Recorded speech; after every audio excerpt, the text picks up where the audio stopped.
La session ordinaire d'octobre du Conseil national de transition s'ouvre cet après-midi. L'invité d'honneur est le représentant du président de la Grande Assemblée nationale de Turquie. D'autres invités sont présents. Il s'agit du président de l'Assemblée législative de transition du Burkina Faso et les ministres des Affaires étrangères, de la coopération et des Nigériens de l'extérieur. Monseigneur Robert Cissé vient d'être intronisé nouvel archevêque de Bamako. Il succède ainsi au cardinal Jean Zerbo qui va à la retraite pastorale. La cérémonie d'intronisation était présidée par un envoyé spécial du pape François. Voilà pour le sommaire. Mesdames et messieurs, bonjour et bienvenue. Je le disais, la session ordinaire d'octobre du CNT s'ouvre cet après-midi et l'invité d'honneur, le représentant du président de la Grande Assemblée nationale de Turquie, est au Mali depuis samedi soir. Le président de l'Assemblée législative de transition du Burkina Faso et le ministre des Affaires étrangères, de la coopération et des Nigériens de l'extérieur sont également présents pour la circonstance. Reportage Al-Mouzer Al-Kamissa. Mali et la Turquie renforcent davantage leurs liens d'amitié et de coopération. Cela se concrétise. Les représentants du Parlement de la Grande Assemblée de Turquie et l'un des invités d'honneur de la cérémonie solennelle de la session ordinaire d'octobre 2024 du Conseil national de transition. C'est aux environs de minuit et demi que l'avion de la délégation de Turquie est arrivé à Bamako. À l'accueil, le 4e vice-président du CNT. Après un bref entretien avec l'hôte du jour, les représentants du président de la Grande Assemblée nationale de Turquie se disent fiers et honorés de fouler le sol malien. Moi, j'ai amené les meilleures salutations du président de la République de Turquie, son Excellence Recep Tayyip Erdoğan, ainsi que le président de l'Assemblée nationale turque, honorable Numan Kurtulmuş, au peuple malien et aux autorités maliennes. La coopération entre le Mali et la Turquie, pour l'instant, sont développées, mais nous voulons étendre cette coopération dans tous les domaines de la vie. Et nous serons déterminés d'être à côté du Mali pour toujours. Un autre invité de marque qui est arrivé à Bamako ce dimanche aux environs de midi, c'est le président de l'Assemblée législative de transition du Burkina Faso, accompagné d'une importante délégation.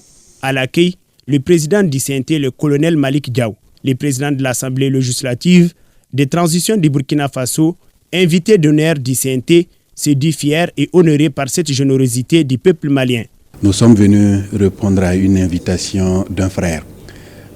Son Excellence le colonel Malik Diaw, président du CNT du Mali, à l'occasion de l'ouverture de la session normale du CNT, il a jugé bon que le Parlement frère du Burkina Faso devait prendre part à cette ouverture et c'est avec un grand plaisir que nous avons répondu à cette invitation.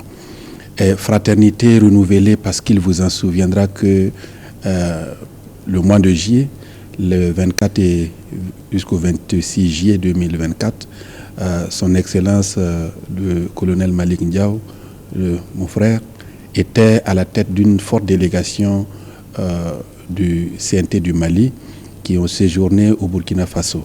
Ce séjour a été véritablement mémorable pour nous, a marqué les collègues députés, a marqué le peuple burkinabé. Il était d'un agréable devoir pour nous de répondre à cette invitation. C'est à 16h que le ministre des Affaires étrangères, de la coopération et des Nigériens de l'extérieur est arrivé à Bamako. Il a été accueilli par la 5e vice-présidente du Conseil national de transition. La participation du Niger à la session ordinaire du CNT est un symbole de fraternité qui caractérise la Confédération des États du Sahel, dont le colonel Assimi Goïta assure la présidence. Il estime que cette session est une occasion de faire une revue des activités de la Confédération. C'est une étape importante, non seulement pour le Mali, mais aussi pour notre Confédération. Après après la création de la Fédération le 6 juillet 2024 à Niamey, nous avons tenu une réunion récemment dans laquelle le Parlement de la Confédération occupe une place très importante. Donc pour nous, c'est l'ouverture de la session d'octobre. Ce serait une occasion non seulement de de faire le point sur la marche du pays et puis fixer de nouvelles orientations pour les échanges à venir au niveau de l'AES. La cérémonie d'ouverture solennelle de la session d'octobre du CNT sera donc un succès, volontiers affiché par ses invités d'honneur, à savoir la Turquie, le Burkina Faso et le Niger. Je le disais également dans les titres, le nouvel archevêque de Bamako, Monseigneur Robert Cissé, a pris fonction. Il a été intronisé hier. Précédemment évêque de Sikasso, il succède ainsi au cardinal Jean Zerbo qui va à la retraite pastorale. On prépare à la cérémonie de passage des témoins le nonce apostolique pour le Mali et les Guinées, des évêques et prêtres venus de la Guinée, du Burkina Faso et de la Mauritanie, ainsi que le ministre des Affaires religieuses, du culte et des coutumes représentant le président de la transition et certaines autorités coutumières. Compte rendu, Fademba Keita.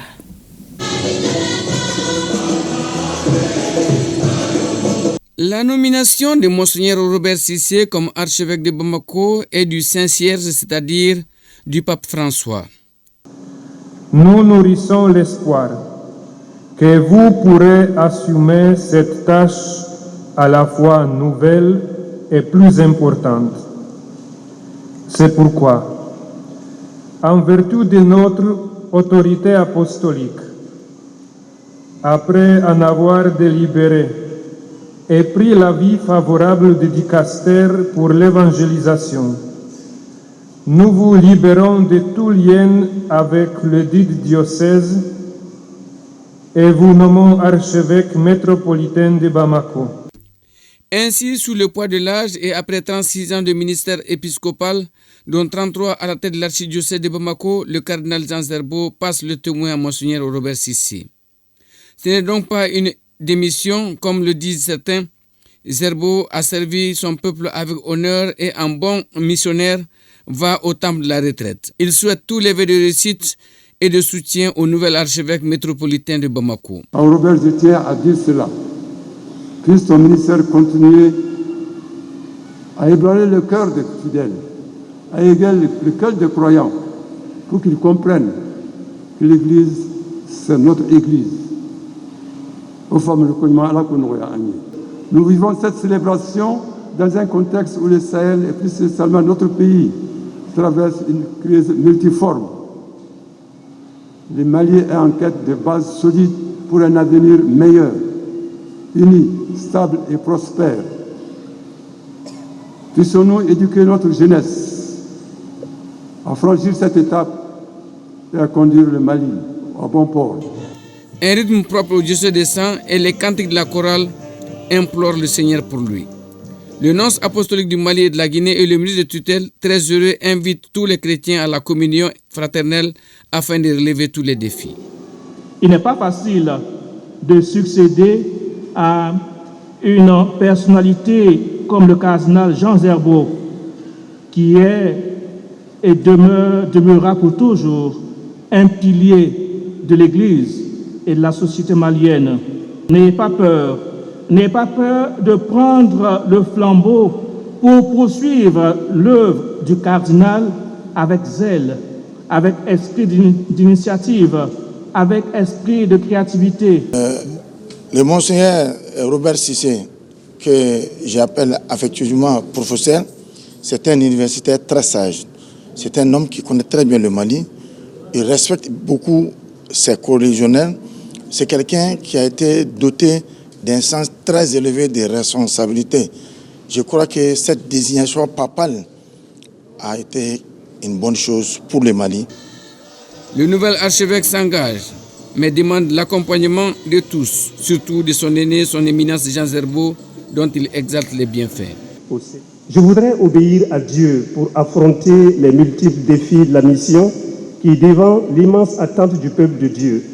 Permettez que je salue le chef de l'État, le colonel Assimi Goïta, pour sa vision aussi prophétique que pratique, entouré du Premier ministre et des membres du gouvernement, dont notre ministre de tutelle présent, de faire vivre au Mali et pour le Mali 3 principes. Le respect de la souveraineté, le respect des choix stratégiques et des choix des partenaires opérés par les Maliens, la défense des intérêts vitaux du peuple malien dans les décisions prises. Le représentant des familles fondatrices de Bamako, le délégué général de la GMPM, le porte-parole de la conférence épiscopale du Mali, les évêques, bref, tous les intervenants ont loué les actes posés par le cardinal avant de souhaiter bonne continuation au nouvel archevêque de Bamako.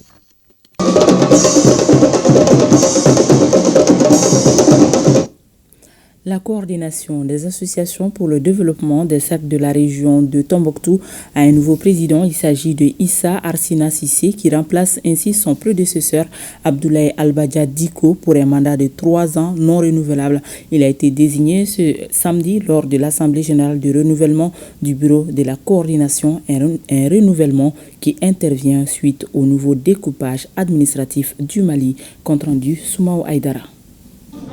Issa Arsina Sissé conduit désormais la coordination des associations pour le développement des cercles de la région de Tombouctou à l'issue d'une assemblée générale. Il succède à Abdoulaye Albadja Diko pour un mandat de 3 ans non renouvelable. Cette nouvelle organisation administrative et territoriale nous oblige à une nouvelle configuration de nos associations de développement de nos terroirs qui ont toujours constitué un maillon important des efforts de solidarité en faveur de nos populations sur place, pour se conformer d'une part aux nouvelles réalités administratives et territoriales et d'autre part servir d'interface entre les autorités et les populations de la région. Nous avons une innovation, c'est que nous allons désormais mettre un comité dans les régions où les ressortissants de Tombouctou sont très nombreux. Et nous allons faire en sorte que ce bureau-là puisse tenir le flambeau pour qu'en 3 ans, nous puissions présenter un bilan tous les jours. Le nouveau bureau comporte 39 membres en raison de 3 par cercle. Donc si vous regardez, la nouvelle région de Tombouctou comprend 13 cercles. Le problème majeur demeure l'absentéisme des membres élus aux réunions du bureau. Il faut à tout prix chercher à surmonter cet obstacle si nous voulons rendre notre organisation fiable, apte à surmonter les défis monstres qui se posent à lui. Les 39 membres du bureau fraîchement choisis assurent qu'ils mettront tout en œuvre pour le développement prospère et harmonieux des 13 cercles de la région de Tombouctou. Atelier d'interpellation des élus nationaux et les autorités administratives par la société civile pour l'octroi de l'allocation de 60% du budget du secteur agricole de l'agroécologie paysanne. L'initiative est de la coalition des alternatives africaines d'aide et développement. Reportage Ibrahim Kaoukounati. L'agriculture est l'un des piliers de l'économie malienne avec une contribution d'environ 36% au PIB. C'est pourquoi les participants à cet atelier issus de la société civile invitent les décideurs à créer une ligne budgétaire spécifique allouée à l'agroécologie paysanne. Lier l'agriculture à la préservation de l'environnement à travers une bonne écologie, nous pensons que cela va aider à rendre notre agriculture beaucoup plus durable, mais aussi à rendre les rendements de nos cultures beaucoup plus acceptables afin de pouvoir atteindre la sécurité alimentaire et finalement même la souveraineté alimentaire. Ce cadre d'échange, initié par la coalition des alternatives d'aide et développement CAD Mali et ses partenaires, permet d'élaborer un document pour les autorités. Aujourd'hui, c'est nous, la société civile quand même, qui pouvons mettre en place des actions pour interpeller. Si nous ne le faisons pas, qui le fera à notre place? Donc, c'est une journée salutaire. L'interpellation qui consiste à demander une augmentation de la part de l'agroécologie au Mali est la bienvenue, car sans subvention, aucune agriculture ne peut aller de l'avant. La coalition des alternatives d'aide et développement CAD Mali est une plateforme de 103 organisations de la société civile du Mali. Elle travaille essentiellement pour les questions d'endettement et de justice sociale. Les réformes administratives et institutionnelles au Mali, c'est le thème d'un atelier de formation initié à Ségou par l'école de maintien de la paix à Lune Blondin Bey. Cet atelier de 2 jours regroupe les élus communaux, les représentants des forces de défense et de sécurité et ceux de la société civile, nous dit Kandé Silla. 36 participants, dont 24 femmes. Cette formation sur les réformes administratives et institutionnelles au Mali, qui s'achève, est une initiative de l'école de maintien de la paix à Lune Blondin Bey. La formation s'inscrit dans le cadre du projet de renforcement des capacités des femmes vectrices de changement pour une paix et un développement inclusif au Mali. Un projet financé par l'ambassade de la Norvège au Mali. On s'est rendu compte que les participants, c'est vrai, sont engagés, sont pour la majeure partie des responsables et ils avaient peu d'informations sur les réformes entreprises, à commencer par la Constitution du 22 juillet 2023 jusqu'au dialogue intermalien, en passant naturellement par la loi électorale et le code des collectivités. Durant ces 2 jours, plusieurs thématiques sont abordées. Il y a eu des échanges entre nous, collectivités, mais le plus important, c'est les détails qu'on a eu à voir et connaître dans le cadre des réformes, les réformes que l'État a eu à faire et surtout la nouvelle constitution. La constitution de 2023, ça a été détaillé de long et en large. Et puis la participation des femmes dans les instances de prise de décision. Les différentes thématiques évoquées lors de l'atelier de formation sont très importantes pour nous tous. On peut dire sans risque de se tromper que la présente session de formation a permis de former un vivier qualifié qui pourrait être utile dans nos différents services. On note enfin que la formation a regroupé les élus communaux de Ségou, les responsables de la société civile, ceux des forces de défense et de sécurité et les représentants des services techniques. Séance de sensibilisation au quartier Intidban de Kidal sur les restes explosifs de guerre et les engins explosifs improvisés à l'endroit des communautés, leaders politiques, administration et particulièrement les enfants. Une initiative de la Direction régionale de la promotion de la femme, de l'enfant et de la famille en collaboration avec l'UNICEF. Idrissa Djibrila Maïga. Depuis 2012, la région de Kidal est confrontée à une crise sécuritaire sans précédent. C'est dans ce cadre que la direction régionale, la promotion de la femme, de l'enfant et de la famille, avec le soutien financier de l'UNICEF, organise des séances de sensibilisation à l'endroit des communautés sur les restes explosifs de guerre et les engins explosifs improvisés. Vous savez que la région de Kidal a été confrontée à la présence de plusieurs forces armées, de plusieurs groupes armés. Et la présence de ces forces armées a occasionné plusieurs combats. Tout le monde sait, après une guerre, il y a d'autres problèmes qui peuvent vraiment rester. Donc nous sommes là dans ce sens pour un peu sensibiliser les communautés sur les dangers liés à ces restes explosifs. Aussi, les mines, les munitions non explosées et l'utilisation plus fréquente d'engins explosifs improvisés font peser une menace croissante sur toutes les populations, particulièrement les enfants dans la région de Kidal. Les communautés doivent prendre conscience de ce danger qui est là. Parce que la zone, comme le directeur l'avait dit, était une zone où il y a eu beaucoup de guerres, beaucoup de combats. Donc il y a des restes explosifs de guerre qui sont là, jetés un peu partout. Donc j'ai compris que ces engins restants explosifs, on doit faire attention à ça. Les restes explosifs de guerre et les engins explosifs improvisés constituent une arme redoutable et un vrai danger de mort pour l'ensemble des communautés. Alors, prenons garde et suivons les conseils des spécialistes. En troisième région, la mairie de la commune urbaine de Sikasso a remis 2 conteneurs de lait à sa population pour contribuer à la prévention de la malnutrition. C'est le fruit du partenariat entre la commune urbaine de Sikasso et la Chine. Mariam Touri. La mairie de Sikasso, par cette mise à disposition de lait, veut renforcer les capacités des CES comme CCRF et orphelinat dans la prise en charge des enfants malnutris. Cette quantité importante de lait est un geste de l'ONG chinoise Beijing United Charities Foundation. Le don s'inscrit dans le cadre du jumelage entre la ville de Sikasso et Shanshan en Chine. Jusqu'ici, généralement, le jumelage se faisait sur le plan culturel, touristique et des échanges. Mais la nouvelle loi sur la décentralisation permet aux collectivités de travailler dans le domaine du développement en faveur du bien-être des populations. Les bénéficiaires venus de toutes les ASACO saluent cette initiative de la mairie et de son partenaire chinois. Vraiment, ça nous a beaucoup plu. C'est un atout pour nous de recevoir ce lait pour donner à ces enfants-là pour leur stabilisation, pour la meilleure santé de ces enfants. Pour les autorités sanitaires, le geste va constituer un ouf de soulagement pour les structures de santé et les familles des enfants malnutris.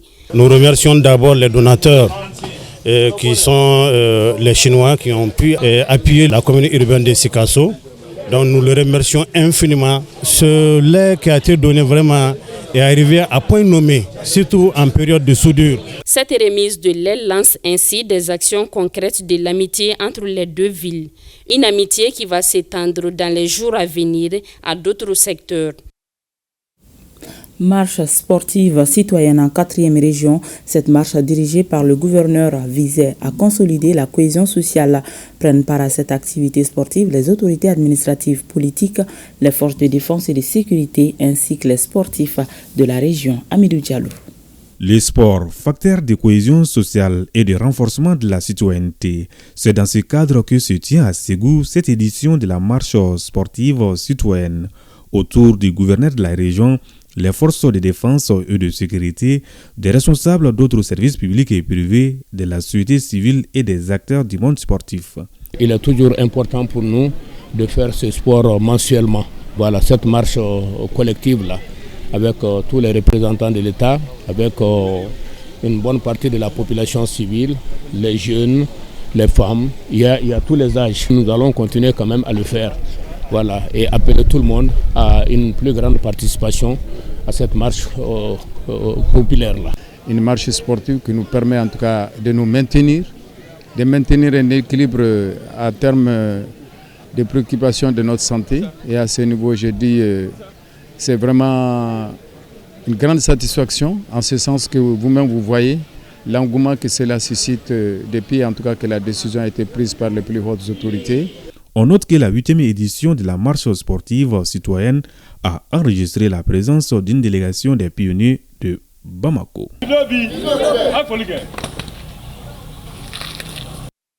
Et ici à Bamako, le projet vert dénommé Mali Djiriba a été lancé ce week-end. Cette initiative de l'association Orienton vise à planter 10 000 arbres d'ici à 2030. Ibrahim Kaokonati. Planter 10 000 arbres d'ici à 2030, c'est l'objectif recherché par l'association Orognaton à travers le projet vert Mali Djiriba. Le réchauffement climatique commence à toucher notre pays. Et on assiste à l'inondation actuellement de plusieurs familles sinistrées. Donc en réponse à ce riposte, nous avons envisagé de planter des arbres dans les jours à venir qui à long terme consistera vraiment à diversifier et à protéger l'écosystème. Cette activité citoyenne a mobilisé autour de l'association Orognaton les autorités politiques, éducatives et forestières. Le rôle de l'arbre dans le changement climatique est très important. L'arbre, en tant que l'arbre, c'est sous forme de couverture du sol. Et les couronnes que vous voyez là, quand l'eau tombe aussi, ça peut anéantir les coups. En même temps, s'il y a la tapis herbacée, donc il y aura beaucoup d'infiltration. Il y aura moins de ruissellement, les caniveaux seront moins alimentés, les marigots. S'il n'y a pas d'arbre là, il y aura beaucoup de ruissellement. Ce projet concerne 47 établissements scolaires. C'est l'école publique de Boulkassobougou qui a reçu les 100 premiers plans et 11 cartons de craie blanche. Un très grand sentiment de joie et vraiment nous sommes très contents. Et vu la grandeur de l'école, si vraiment il se trouve qu'on vient planter des arbres, vraiment ça va beaucoup nous arranger. Sur une école de 4000 élèves à peu près, je crois que s'il y a des arbres, les élèves seront plus reposés. L'association Orognaton a pour objectif de lutter contre la dégradation de l'environnement, la pauvreté et de promouvoir le développement communautaire. Et c'est ce qui met un terme à cette édition. Merci à vous de l'avoir suivi. À demain 13h, s'il plaît à Dieu.